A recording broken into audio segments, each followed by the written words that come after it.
Hello and welcome to this edition of Diaspora Central Spotlight. I am Gil Ingles, and with me today, ladies and gentlemen, is one of Diaspora's finest. Yes, her face has represented what we all look like. And trust you and me, you will be proud if you are lined in that group of individuals, because she's one of the finest looking, finest beings that the diaspora has to offer. She is POYA SECK, a model, a fellow creative, an individual that is definitely representing the diaspora.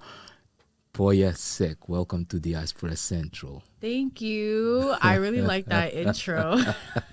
Thank you. Hey, I gotta guarantee a gig with you. Once he goes big, then you know who your PR is. I appreciate it. Because that's what we're shooting for, right? Yes. We might as well manifest it. Absolutely. And you're not doing bad at all. Thank you. Yeah. Yeah. We're really very proud of you. you. And let me start with this accolade. We're very proud of you because of two things. One, regardless of how high you have gotten, you still have made sure that you held on to your community and that you played your role in the community. Yeah. Everyone with whom I've spoken about you has spoken very highly of you. Oh, thank you. Your character really is something.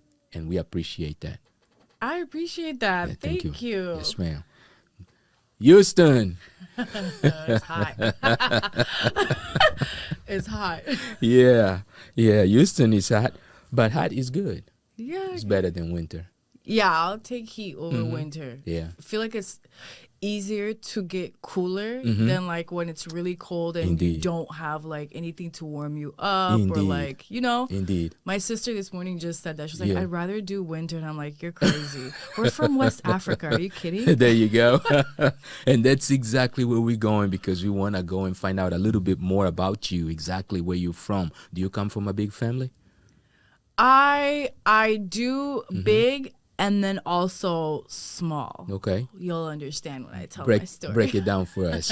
We like stories. So, yes, I was born in D.C., okay, in Washington, D.C. Don't say. Yeah. All right. So you really like, when you say fella, you really like fella. We're like, I'm a DC dude. I'm really like an DC. African American, like African and American, you know, because my mom is from Louisiana, born and raised. That's where her, you know, storyline comes from. And then my dad is from Kaolack, Senegal, which is from, you know, West Africa, Senegal. Yeah. Wow. So they met each other like after their masters in DC, and then they were living in, you know, Dakar, Senegal. Okay. But so they ended up going back to Senegal. Yeah, for my mom's after they got job. Married. Yeah. Wow. So let me and I just kind of want to explore this story. Yes, this is rich. This is a rich story here. So you have Louisiana roots. Yeah.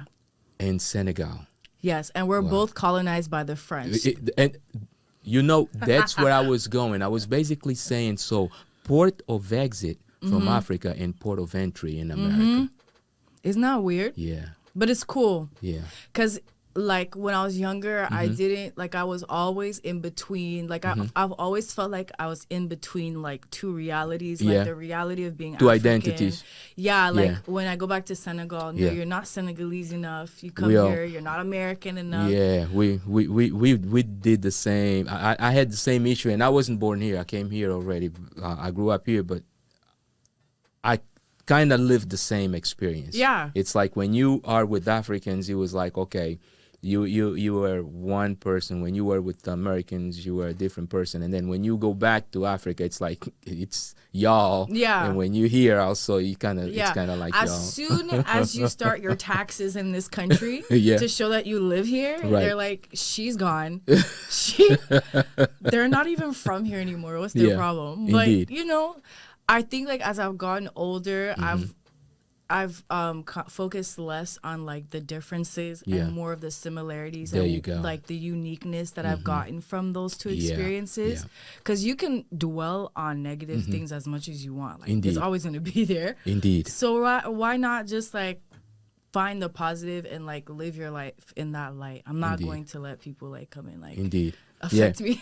No, you're right about that, because just think about it. I mean, if we all thought about the commonalities that we all have instead of the differences, we would not have some of the issues that we sometimes encounter socially, politically, even economically. Yeah. Right? Because it would just be different. Spiritually, everything. Yeah. So you're born in Washington, D.C. At what point do you leave D.C.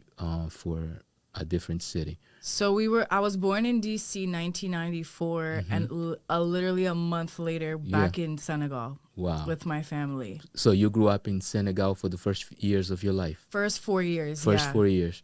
Wow. So my English is my third language. Yeah. So, when you say third now, I'm kind of confused. So your first language was French? French and Wolof. Wolof. Oh, so you speak the traditional language. Yeah. And that's how I grew up, because going back to Senegal, we lived with my dad's family. Right. So, everyone speaks French or Wolof, right. Majority Wolof. So that's what I grew up with.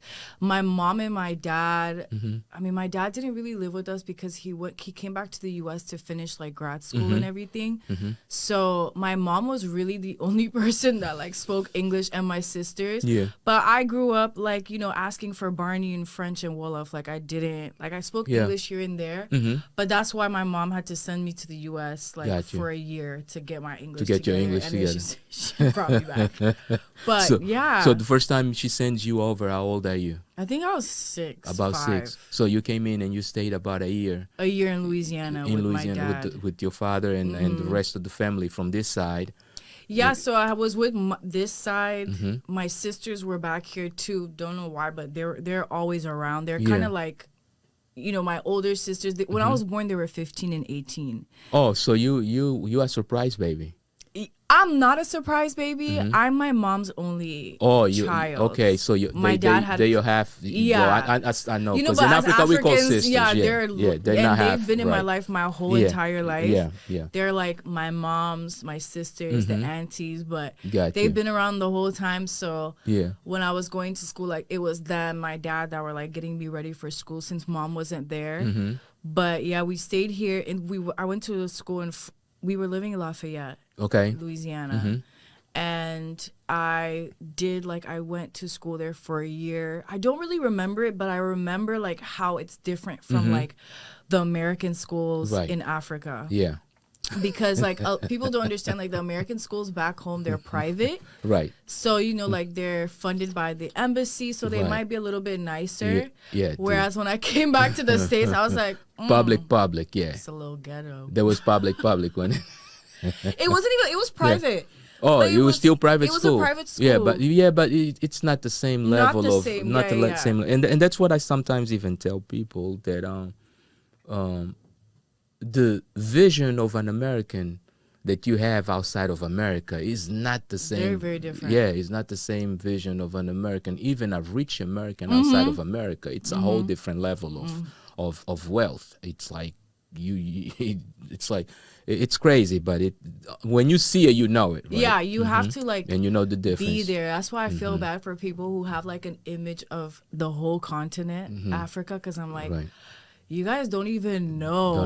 Y'all don't even understand. It's fun out there. Yeah. But if you have the money, you know what I mean? You can literally live such an amazing life. It's a different lifestyle. Yeah, it's a really, really lifestyle. different. It's a great lifestyle for those that like that kind of lifestyle too. Right. Yeah, because I think some people actually like the hustle. Yeah. But I don't know. I would like to experiment the other lifestyle first. Yeah. Yeah. So big family. You have 2 sisters. Now, 2 sisters. Mom and daddy's names. My mom is Dorothy Madison Seck. Okay. And my dad is Papa Marsek. Papa Marsek. Yeah. I like that. So, and the 2 sisters. My sisters, the oldest one is Fatim. The other one is Munas. And then I have an older brother is Kareem. Okay. Yeah. Yeah. Kareem. Kareem. Yeah, Kareem. Yeah, Kareem. French. Yeah. So, and you speak Wolof. Yeah, so I used to speak it really well growing up, and then when we moved around, especially when I came back to the US to really be around English all the time, I forgot it. Oh, wow. Because what my dad did was like he kind of told everybody in the house stop speaking Wolof with her because she needs to know learn English. Yeah. Because that's the system I'm going to be going to school in and everything. But what happened was like I completely forgot like my language. Yeah. So growing up, like I've always like understood certain things. I was like, I know, like in another life I remembered, but you just completely forget, and then you immerse yourself in like a completely American culture. Like even back home, like you find your communities and everyone speaks English, so you forget. But I think in college, like I was starting to have more friends from Dakar. Yeah. And it like motivated me to want to like, you know, just like when you go back to your country, you want to know what people are saying about you. Yeah. So I was like, okay, I'm determined. So I started to watch like Senegalese soap operas, which I love that Senegal, like now they have such a huge production company for soap operas that like everybody knows about. Like not only Senegalese people watch, like everybody in Africa It's become knows. Like a francophone thing. Yes. Yeah. Even not even like francophone because they're filmed in Wolof. So people watch the captions like from every country. Yeah. So I was like, let me start watching these shows too. I was like, wow.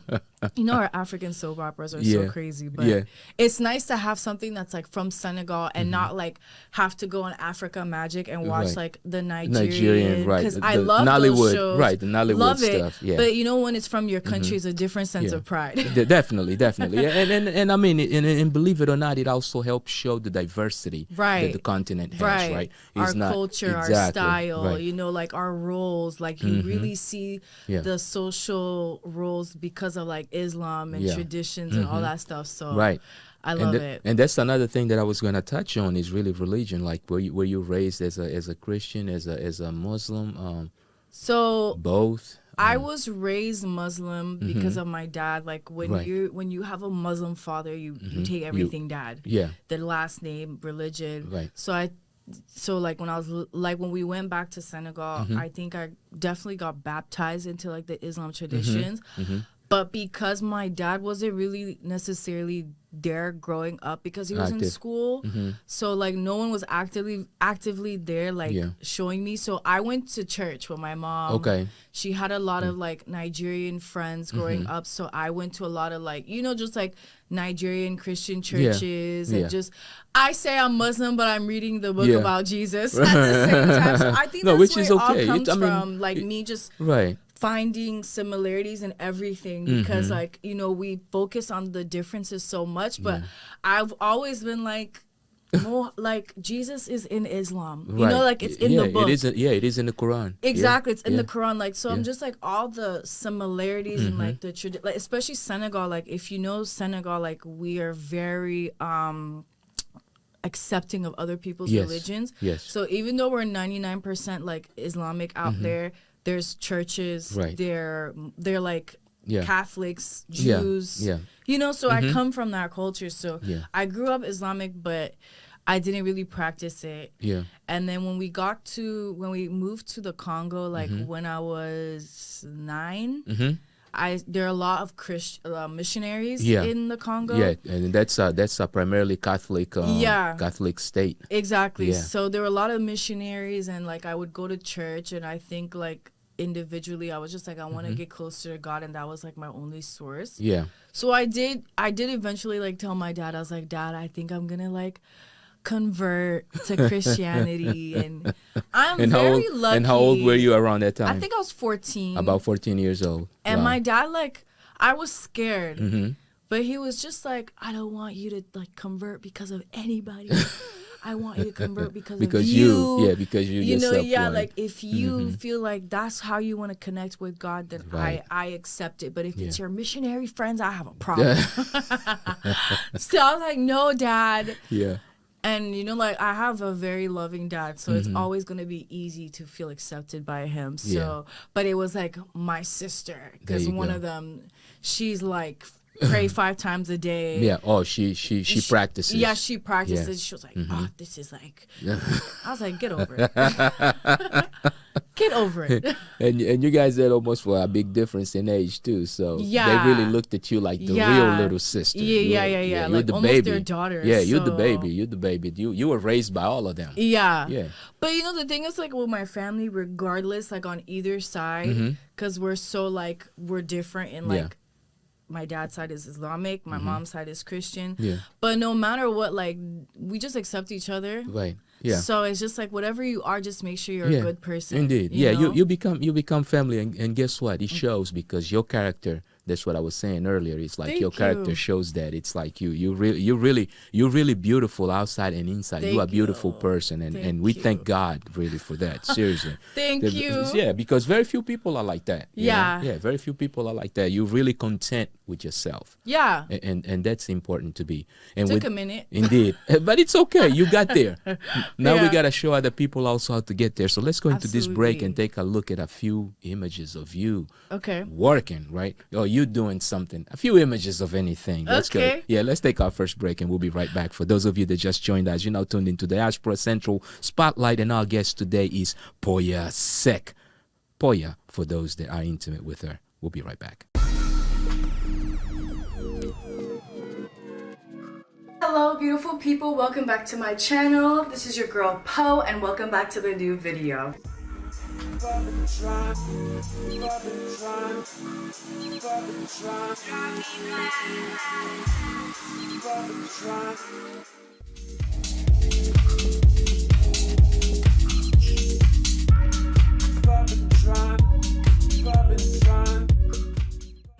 So next time I hope you guys stay tuned for what's coming next. But until the next video, you stay blessed, and I will see you soon.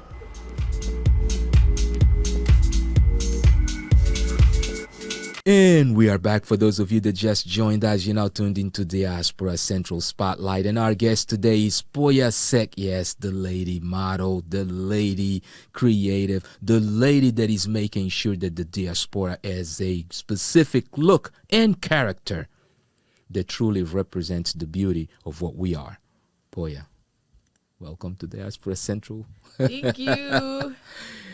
Now, just in brief conversation, you have already mentioned being born in Washington, D.C., raised in Senegal, in Louisiana, and the Congo. Burkina and Niger. And Burkina Faso and Niger. Yeah.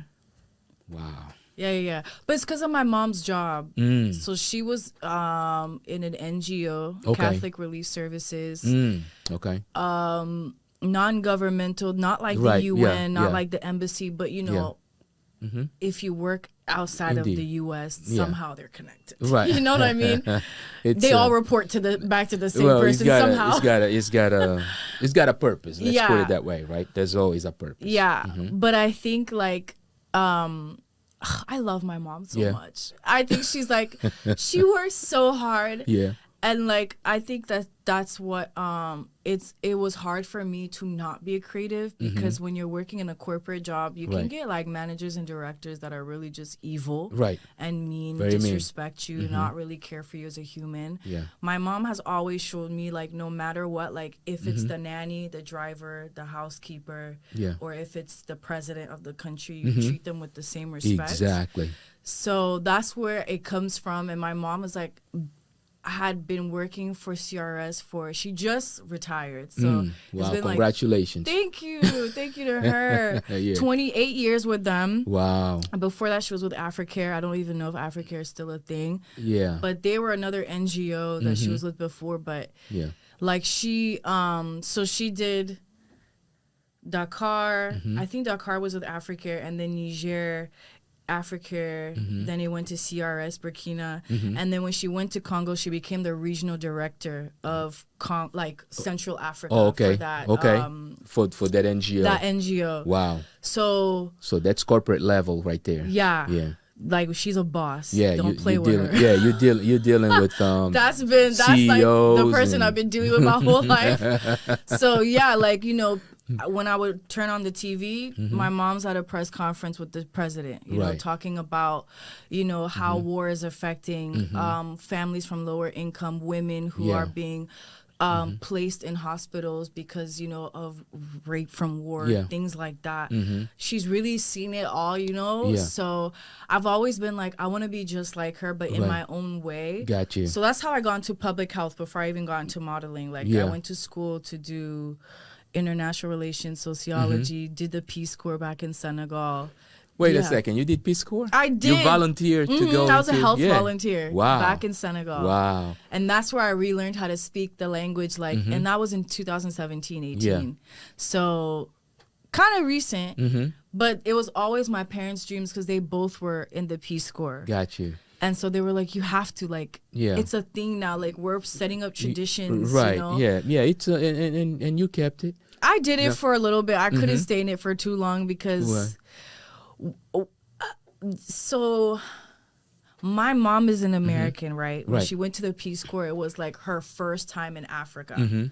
Me going back to Peace Corps Senegal, I said, I live here, I'm from here. Right. Nothing's new. Right. But because I was being placed in like rural areas, that's when I realized, oh, girl, you're privileged. Right. You know, like you come from a whole different background than you're getting a different experience of what it was, indeed. And I just don't think that I was like mentally, emotionally like mature to handle those kinds of things or that kind of work. And I just, like, I think I've always known that, like, I was meant to do something, but I don't know if this was the way. That wasn't it. So it did affect and it's me. okay. Yeah. And it is okay because sometimes we may think in our journey we are okay to sometimes have to try certain things and realize that that's not what it is and then go the right way. Right. So now when the pandemic hits, were you still out there or were you already back? No, I was back in the U.S. like by 2018, 19. Okay. And then when I came back, like, sorry, I had experienced like a little bit of like depression because of that whole experience. Yeah. So I just had to come back to the States and like kind of like rebuild what I wanted to do. Yeah. Like figure it out again. Yeah. But because like I have such a supportive family and they've always like as the youngest, you're always like led in, you know, in guidance. Yeah, you know? you got it. And listen, that's the benefit of that I sometimes mention about very good African families. And I say good African families because also not every African family is that way. Yeah. Right. So good African families always have a support system for everyone in place. Right.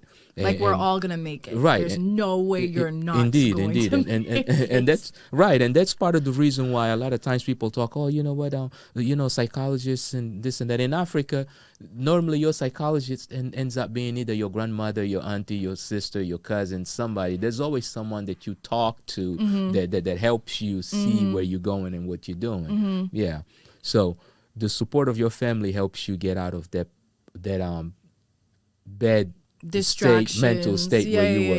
Yeah. Now, as you in Africa, did you ever get to the point in which you realized that, you know what, okay, I see and I understand what is it that I really don't like about this situation? Was there a situation where you felt almost like maybe you were helpless, overwhelmed? What exactly was going on? Is it something that you can share? Yeah. I just feel like so. And I think I just like realized this like a couple weeks ago. Oh, okay. So sad. No, it's okay. It takes time. No, it does take time, and that's what I'm realizing. Like it takes time. When you get older, you're like, oh, that's why it happened. Right. But when so growing up in Africa was like comfort. I'm also a Virgo, if that means anything to anybody. Like it like.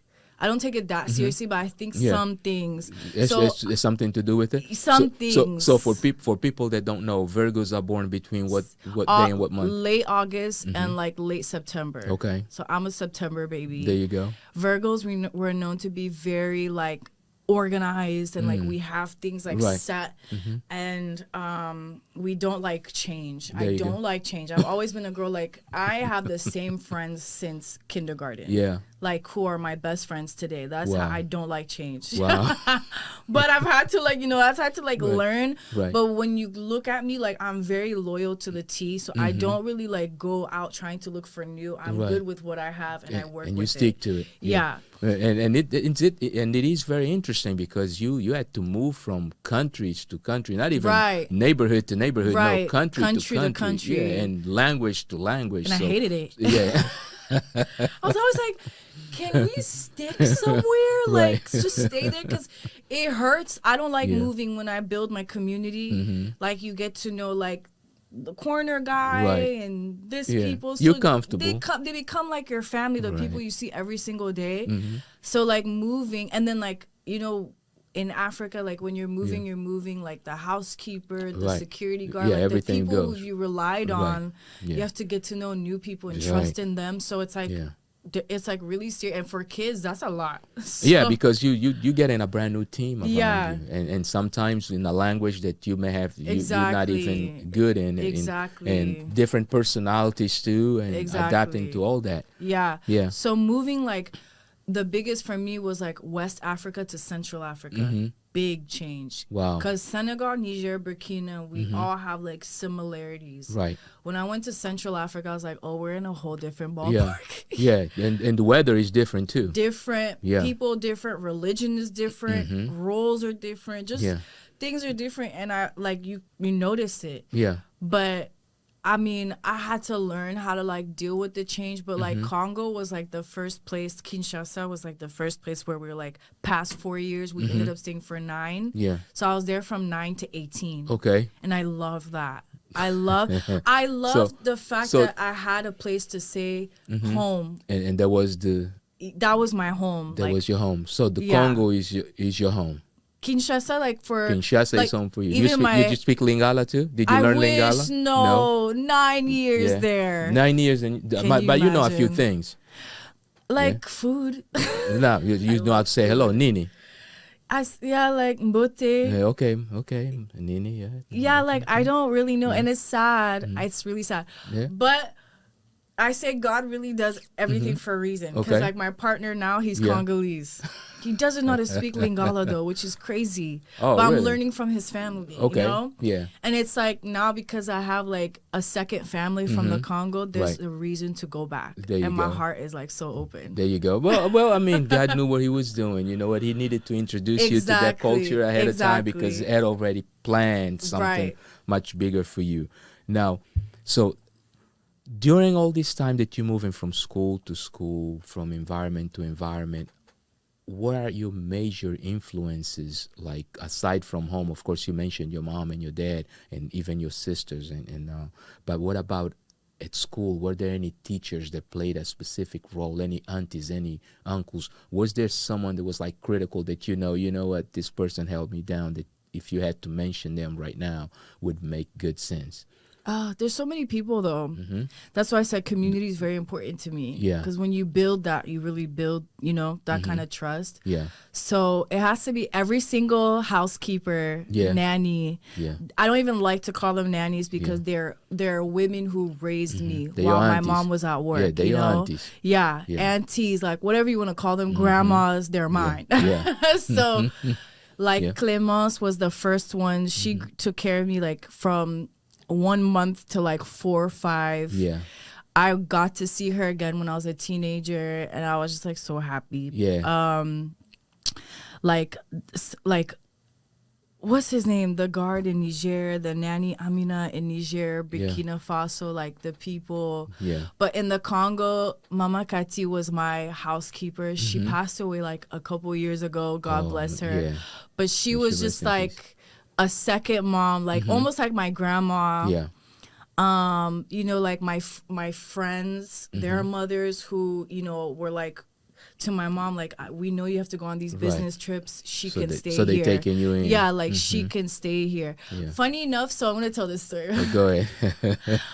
I was a rebellious child. I knew. Don't say. I knew because of how much love and how much, like, how spoiled I was, I can get away with death. Honestly. You're getting away with murder. So you were basically capitalizing on because everyone looking at you like, nah, she wouldn't even break an egg. I just said it took a minute for me to get here. Like I knew my privileges, you know? So and you used them. I used them. I knew how to use them. Right. I also like Iyanla Van Zant. Love this woman. Her podcast. She was just talking about this yesterday. She was like, the mom, if you're in a dire situation, the mom will never eat her child. Right.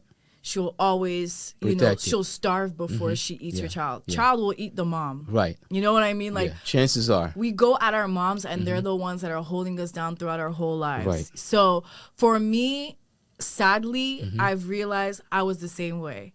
Because I would see like how my mom's routine was, and then I would like use it against her. So this was the situation. I'm an only child. I grew up because I'm my mom's only kid. And I was at my school, at the American school in Niger. There's the bus that you take when they take you to home and take you to school. So there's an American bus, Nigerian bus, Kenyan, whichever embassy you're affiliated to, you get on that bus. Right. I had a friend, Kanayo, and she's like my friend till now. But we met in school. Right. And that day we decided, I'm not going home in my American bus. I'm going home with you in your Nigerian embassy bus. Okay. So I go to this girl's house. We're kids. We think our plans make sense. And when you say kids, approximately how old? Kindergarten. So we're like great. 4. So you're like, you're really 5. You're making big decisions, Big plans in life. I'm going home with you today because we're going to play. There you go. I'm not going home. So I'm going to this girl's house, and after all the years that we've talked about it, I'm not realizing that my sisters know that they're about to get killed because Poya did not come home today, and Mama Bear is about to unleash. Oh wow. Yeah. When it comes to me, my mom doesn't play. Right. I'm her only kid. Just imagine. Right. So they just knew, and like my mom was. Even as busy as she was on the school PTA. Everybody knew who she was. So if Poya's missing, we know to call her, but we're scared to call her. So she was definitely involved. They were notified because basically my sisters were like, Poya did not come home today. And so it was a whole embassy thing, the school, security. Now you got the State Department. Yeah. Bro, you're about to start a civil war. You're about to start a world war. World war because this American child is missing. Goodness gracious. Poya. No, I didn't know. But they're doing all this. Meanwhile, I'm at my friend Kanayo's house having the best time of my life. We're eating jollof. We're watching soccer games. And her parents not concerned about it. Her mom's not there because we're all kids of working parents who work literally from 7 a.m. to sometimes 7 p.m. So during the day, it's us and the nanny. Right. And the nanny's probably just thinking that, if she's here, somebody knows. Exactly. She's like, a new friend. Yeah. So we're chilling. We're having the best time. I know in my spirit it's getting late, but I'm just like, my mom will find me. Yeah. No, even though she doesn't know the address of this place. But she finally found me. Yeah. I think the girl's mom came home first. Gotcha. Because someone in the school bus was like, I think we know where she is because we saw this new girl enter the bus. Right. And we know where we dropped her off at. Gotcha. So my friend's mom, came and she was like, okay, I think this is her. She called the school. Whew! All I heard is the screeches from my mom's car outside at one point. And I just knew that something was wrong. I'm in trouble, but at least I had a good day. That's in my mind. I was like, at least I had a good day. Huh? It was worthwhile. It was worthwhile. When my mom entered the house finally and found me, we were in our swimming suits with the hose, just doing jumping rope with water. Oh, gracious. And I see my mom in her suit walking. Wow. POYA SECK. Get your ish. We're going home now. You're about to start a world war in Africa. Because you wanted to go play. I just wanted to go play with my friend. But you both still tight today. That's still my friend till today. Her mom and my mom were like this. That's good. Ever since then, like my dad wasn't there because he was here. So they really relied on each other. It was a lot of the women really relied on one another to make sure that if you're on a business trip, it's a week, it's days. if your child needs a place to stay, like she's safe here, like nothing will happen. Okay, you know? and what was you mentioned the name of your friend? Kanayo. Kanayo, yeah. And what was the name of her mother? Do you remember? Tina. Auntie Tina. Yeah. So let's go into another break and take a look at some more content from POYA SECK right here on Diaspora Central Spotlight. We'll be right back. Don't go anywhere. Welcome you to the show.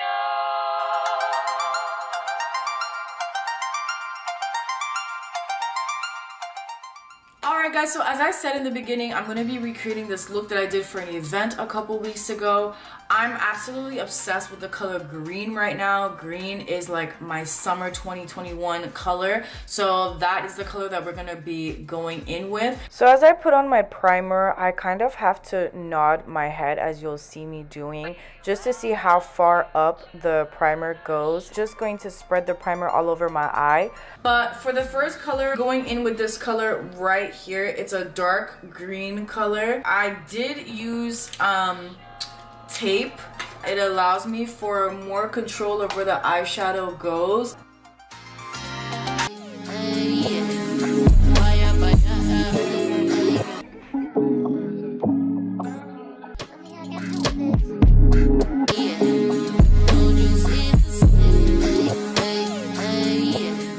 And we are back. If you just joined us, you're now tuned into the Diaspora Central Spotlight with Gil Ingles, and our guest today is POYA SECK. Right, POYA. About to cause a world war in the African continent. Now, here in the States, what schools did you go to? I don't remember. Yeah? What about college? Where did you do college? College, I went to Austin College in Sherman, Texas, which is like an hour north of Dallas. Yeah. How was that experience compared to, especially for someone who went to school primarily outside of the country? You didn't like it too much? That was such a culture shock. Yeah. I think that's when everything started to go downhill. Yeah. You mean, well, because sometimes, you got to deconstruct to reconstruct to then become the newest, right? It's almost like crystal, right? Diamonds are made out of pressure, right? Yeah. And you got to retake that beautiful thing and put it back under pressure to build something different. It was a lot. And I don't think I realized, I think I realized then, but like my personality then was just keep it all inside because like we just have to keep going. Yeah. But that was like the change that I truly hated, because when we left Congo, it was kind of like, you're 18 now. Yeah. That childhood life is over. Right. Now I'm still a kid, but like now you gotta act like an adult. Yeah, like now you gotta make life decisions. Yeah, like real decisions. Yeah, and that was like sad because I was just letting go of like everyone, like the whole community of Kinshasa, like and just like when you're an expat kid, you just know sometimes you don't go back to the country you used to live in, right? Because it was work for the parents. Yeah. So that was like really hard because it was like 9 years of my life, like basically leaving childhood to become like a young adult. That was half of your life, right? Yeah, basically. So that was hard. And then my parents moved back to Senegal while I went to college. And so it was like everyone is separate now. Yeah. And now I'm in the U.S. and I've never been like on another continent without my parents. Yeah. So you're trying to figure out life on your own versus being in that tribe that you had supporting you with you at all times. Exactly. Yeah. Now and all that extra tribe, because it's like when you come to the US, you don't have a driver, don't have a nanny, don't have a cook. Yeah, it's a different lifestyle. You got to be aware of a lot of things and you got to take care of a lot of things that's right. I never thought about it. I learned how to use a washer and dryer in college for the first time. That's when I said, "Oh, this is different." I'm going to share a story with you. We had those helpers at home growing up. There's very little. But my mother, for some reason, I think once we really became like 5 years old, she always made sure that we learned how to do some of those things. Like she would take this one, I don't even remember. It may have been like maybe a couple of weeks or a month, but to me it would seem like a whole life, like 3 months or whatever, where she would give, I guess they would take vacation. The the house help would take vacation, and we would have to do some of those things, of course, with her and her support. But to us, it was just like a whole. I mean, is this punishment, Mom? Yeah, you know what I mean. It's like, and like you too. I did not come to appreciate that until I really got into the States. When I came to the States and I got here, I'm like, wow. Yep. Because I'm in my early teens, and all of a sudden now I gotta like do a lot of these things because I really have to do it, because here we don't have those kind of certain things. level of independence. Exactly. Yeah. And I kind of understood that, so I totally understand where you're coming from. Yeah. Now let's get a little bit into your modeling journey and your creative journey. So at what point do you really like realize that modeling may be something that you want to go for? I've always wanted to be a model. Like, I feel like even in high school, I never really, like, I wasn't like model, but I do remember like a couple conversations came up and I was like, Dad, I want to be a model. Yeah. I don't want to go to college. And my mom was like, you have no choice. Right. Like, we come from, like, we don't do that. Yeah. So you're going to college, you're getting your degree. Indeed. And so I was like, I mean, you know, as someone that comes from a certain background, culture, I was like, I have a certain duty to, you know, accomplish and fulfill for my family and for everything they've done for me. Indeed. So it was like not even a question of argument. I went to college. And I got 2 degrees to make it even more, just to show them like I really like took this seriously. Yeah, to let them know that you've been to Africa and you've been back. Because once you go to Africa, you start to appreciate also some of those opportunities. What were your 2 degrees in? I did international relations and sociology. So you're really a future politician sitting here. That's so funny you said that, because my mom said she specifically gave birth to me in DC so that I would have a chance to say that on my resume when I become president. Right. Right. And trust me, and your character would really be a good character for that position. Thank you. I did do UN delegacy in school, but there you go. Yeah, are you still involved with some of the activities from the UN? No. Have they engaged you in any projects related to that? I was never like, I never pressed on those kinds of things because it didn't make sense to me then. Right. I've always been okay with being a public speaker, being a writer. Like, those are things that like people have said like you're really good at. But like politics, ugh. Yeah, it takes some leverage. But normally, you know, your manager is the one that handles all the dirty stuff. You just do the good. I wouldn't mind working in the community. No. Look. I'm pitching a position here. I see you. Yeah. I'm letting you know it's not happening. I'm kidding. But you know, I can't. That's what I got into an argument with my dad a couple years ago because I told someone the same thing. Like, Mom, Washington president. He was like, never say never. And I was like, I'm never going to be Dad. Like, you know me. He was like, don't say never. And I was like, I'm not. Like, I was getting irritated. I was like, you know I'm going to be a supermodel for the rest of my life. I mean, you can still be a supermodel who then becomes president. Yeah, that could be. I'm not going to like speak my future because I know that I'm very multifaceted. Right. And that like, it's not like I'm boasting myself up. That's how God has like led my life to be. Like, things have just popped up. And I'm going to tell you one thing. The experiences that we go through at times, they really end up determining our future. I see. And let me tell you why I see a president in you. Because you have experienced Africa in a different level and America in a different level. And that's what the future of this world is. Yeah. Right? Because just imagine, right now, Africa is the most amount of young people in the world. So if America is to have a president that will be able to capitalize on that and capitalize in the right way. In other words, not abuse, right? As history has shown, Africa being abused and by all these other powers. No, but someone who can actually build is going to need someone that not only understands their culture, understands those people, and you have kind of gotten, even in religion, you have gotten, you know, a taste of all sides of religion. So that's those are good things to already keep in mind. So in case you need a manager, you know, or at least PR. No, but honestly, like, that's been my background. Everybody that I grew up with in Congo, some one parent is in politics. Like, Yeah, politics and healthcare have been like my life, like backgrounds. So I love healthcare, but I'm waiting for when I am ready to step into it and see how it's going to unfold in my own way where it makes sense to me. Like that was my issue with the Peace Corps.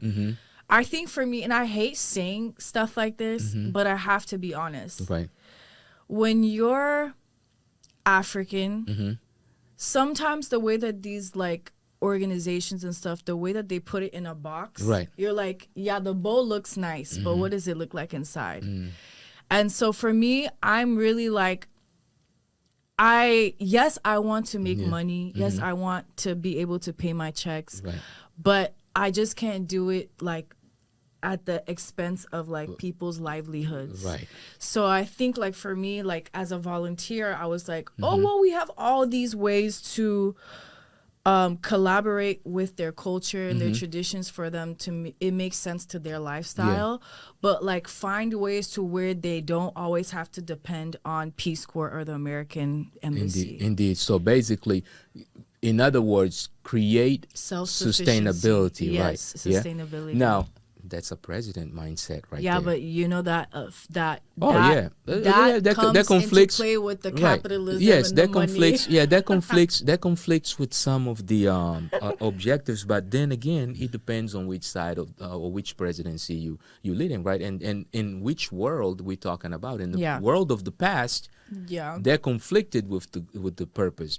In the current world, that's the way to go, because today you're not looking for someone, for an adversary that you can take over and rule. No, you're looking for someone that you can partner with so that you both can enjoy success. Right? And I don't know how, when I was learning political science, I thought government was for the people.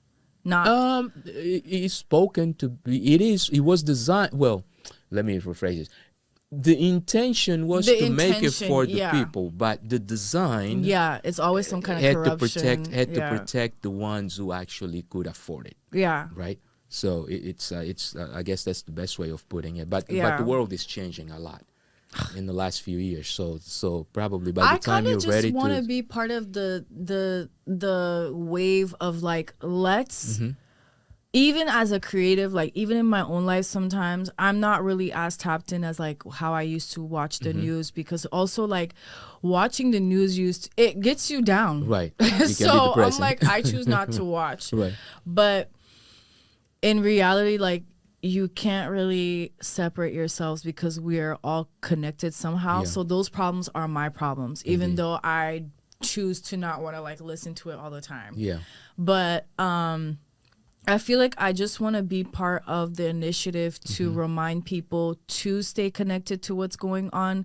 So like know not only presidential, but know at every level who's in power. And this is something that I also have to like be intentional about every day, like going out and voting.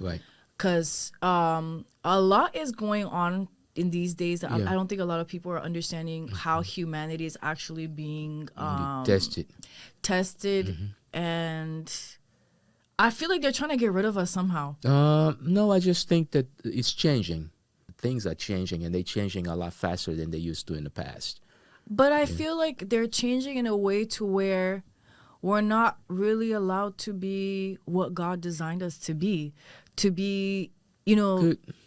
We could be going through a stage where probably very powerful people may be taking advantage of not so powerful individuals. But it's just like anything else. It's like that cycle of life, right? At some point, things will balance up and they'll be at the right point. The important thing is to make sure that you stay there, because, I mean, it's funny. We're sitting here, we're having this conversation, and I almost feel like I'm talking to an ambassador. Oh, really? It's like, and that's, and these are things that you just, as you come to those realizations, the one thing that I always tell people is you cannot just say, you know what, okay, I realize that this thing is not what it is and I need to jet out. because then you'll never get solved. Yeah. Yeah. And yet on the same note, you're very big into voting and things of that sort. So these are good things. I'm just like, I'm over like everything. Yeah. I just like, oh my God, they're playing our face Mm-hmm. right now. So I just like, it right now, like even if you vote for a certain party, Mm-hmm. it's like you said, you don't have the same mentality towards them anymore because they are changing. Yeah. And the political world also is changing. Yeah, absolutely. And this is my personal opinion, in all honesty. But with that in mind, let's take another break and then come back so that we can go ahead and figure out what you got going on here in Houston, what's happening, what's new, and what's popping with you.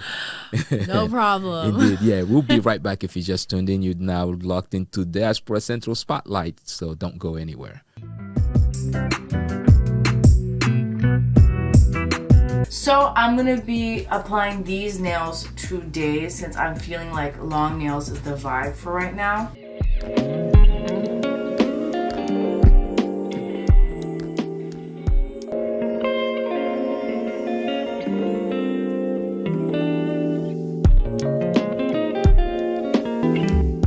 Alright y'all, this is the end result of putting my nails on. I love the application. It was easy and it looks like I did my own nails. But at the end of the day, just do something that makes you feel good. Stay blessed and I will be seeing y'all soon.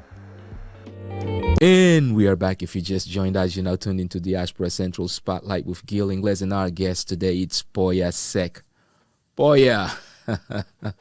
Now, eventually modeling is definitely this one thing that you love, that you knew that you were going to do. You told your pops and your mom, and they told you the things that you needed to do before you could go and do those things. So you decided to go to school and get 2 degrees. One in International relations and the other one sociology. I was wondering, why is it that all of a sudden I feel like I'm sitting in a psychiatrist? I'm kidding. I love therapy though. I'm kidding. And this is, but believe it or not, though, whenever I am sitting on this side, I always do feel like this is therapy to my soul. Good. I leave out of here feeling good. Good. So in other words, if I feel like I did something good, something productive, something that helps the community, Right. Because it's all about sharing information. Right. Yeah. Now let's go into the modeling portion, because everyone, when they talk about modeling, right, there's always the good part about modeling that everyone talks about, and then there's that part of modeling that people try to associate to things that may not be a part of it, right? So let's talk about modeling. So you decide that you're going to start modeling, and the first time you do a modeling job, where is it? Was it here in the States? Was it overseas? No, it was here in the States. It was here in the States. So you were already here for college at that point? Yeah, this was like after I graduated and came back from the Peace Corps. Oh, wow. So the whole time you're going to college, you're not even modeling or doing anything. You're just focused in school. Just drawing, sketching. Because I'm like talented in my own ways, but like I do it like as a way of like disassociating. Yeah. Like just finding to like keep, my keep therapy. yourself to yourself. Yeah. To find yourself in your own zone. Exactly. Yeah. So if you had to kind of mention one talent that you would say that, okay, this is really what makes me who I am, which talent would that be? Man, I have so many. Name one. The one that you know that, okay, 5 days without this thing, I'm going to feel kind of funny. I won't feel like I'm me. Okay, so you know what, though? There's nothing that I can go 5 days without and feel like... That's where I've reached in my point like, in my life right now. Yeah. But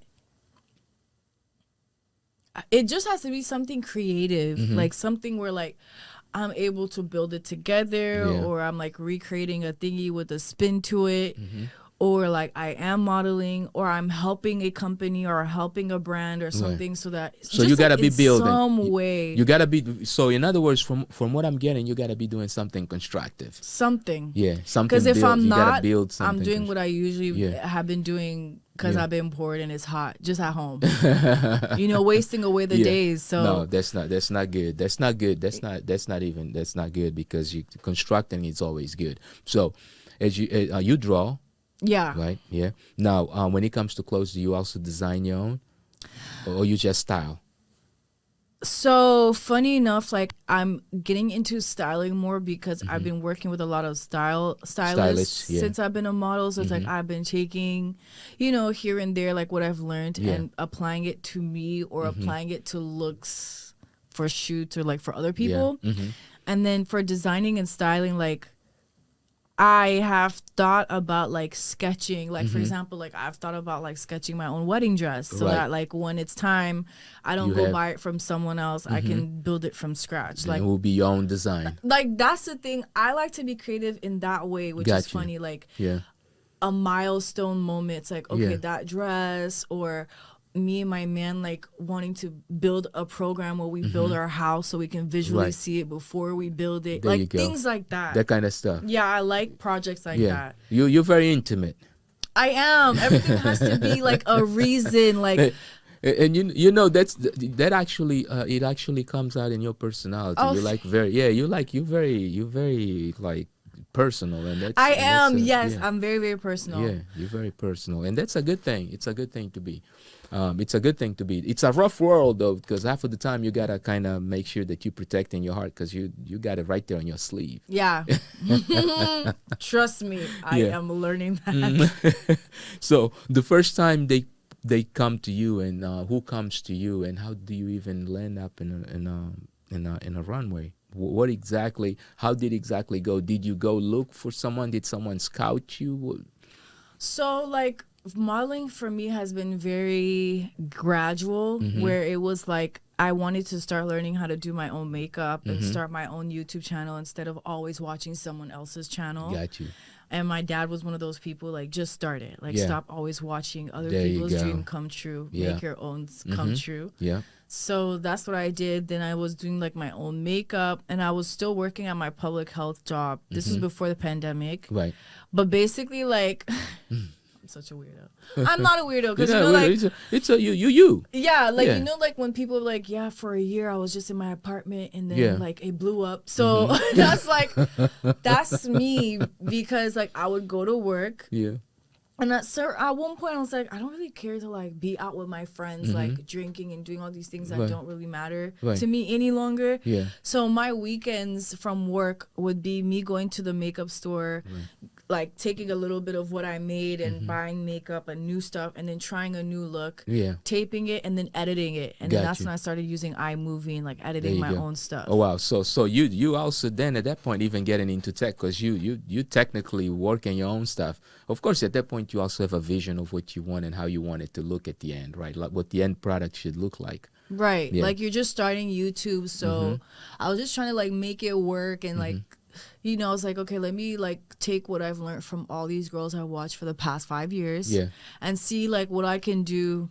But like obviously when you start putting yourself out there, you're not going to completely put yourself out there, because like you're testing it. Yeah.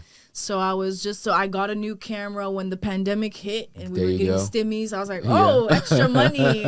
So I went and bought, my own Sony camera. Yeah. Just like investing in what you do. Do you remember the model of the camera that you bought? Yeah, still that's my camera. Still, that's your workhorse. Yeah, like the Sony A6400. Yeah, the Alpha 64. Yeah.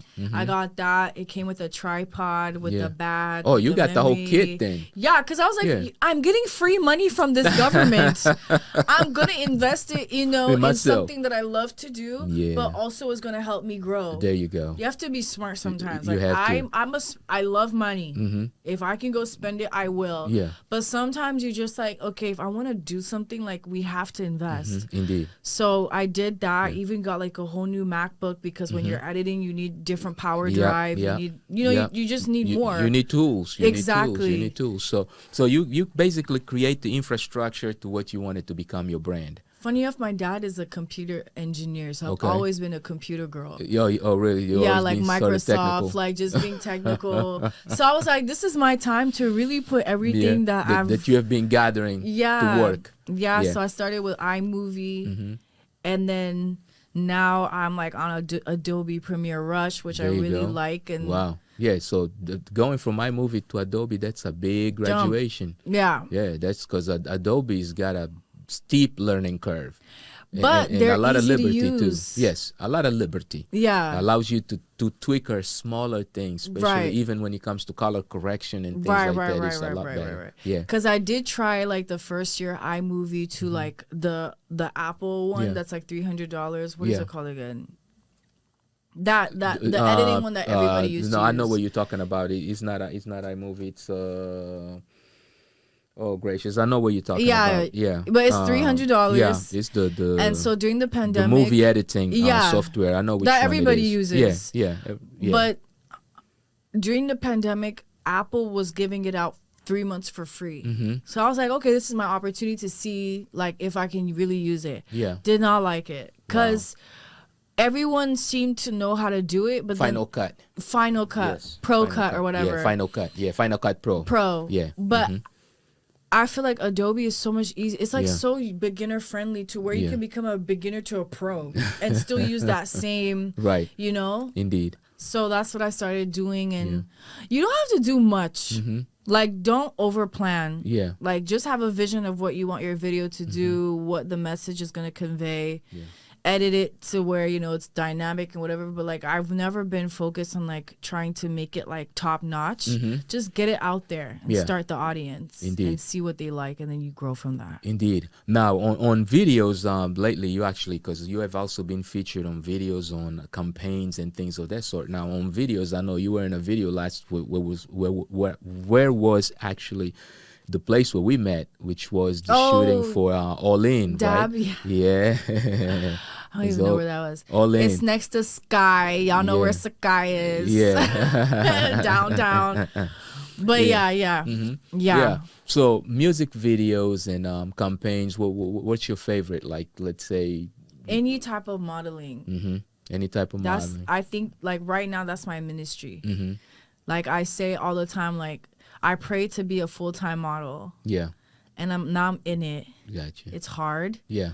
But I'm like the days that I don't get to model, those are the days where I'm like, I don't know what to do. Like I'm just like, I'm kind of like wasting my days away because it's like, I love modeling so much. If I could do it every day, I would. You would. Okay. So, and for people that want to get you into either their videos, their film, are you also into acting?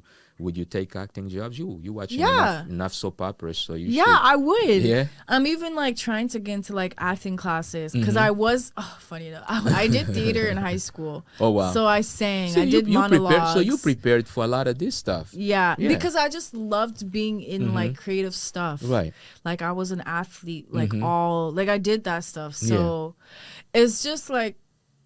It just stayed with me. So it's like, how can I bring it into my adult life and have fun with it? Yeah. So now for people who actually want to get you on movies or the people who probably want to cast you, how would they get in touch with you? You can message me on Instagram and my @name is PS period yours truly YORSTRULY. Or you can, email me at POYA SECK POYASECK at gmail.com. There you go.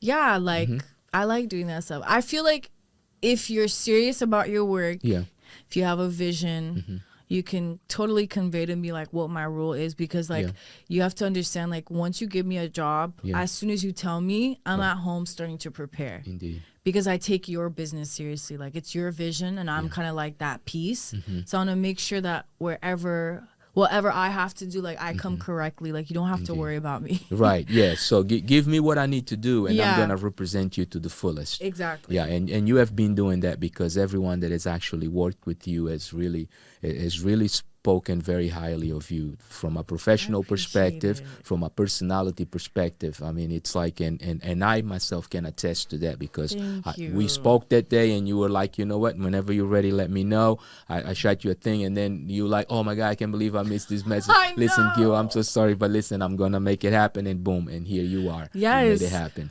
Yeah, and that is really good. Now, so let's go ahead and I mean, if there's anything else that you want to let our audience know that we may have not touched on that you would like to, now is the opportunity for you to do so.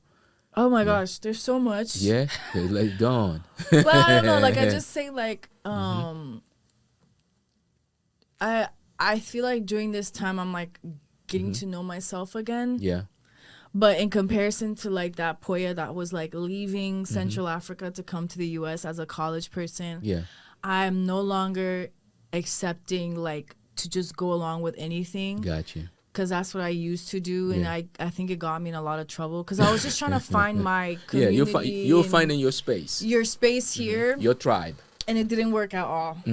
So I feel like it's like not until like 2 years ago that I really found like my tribe in the US. That's a long time. So now you got your tribe.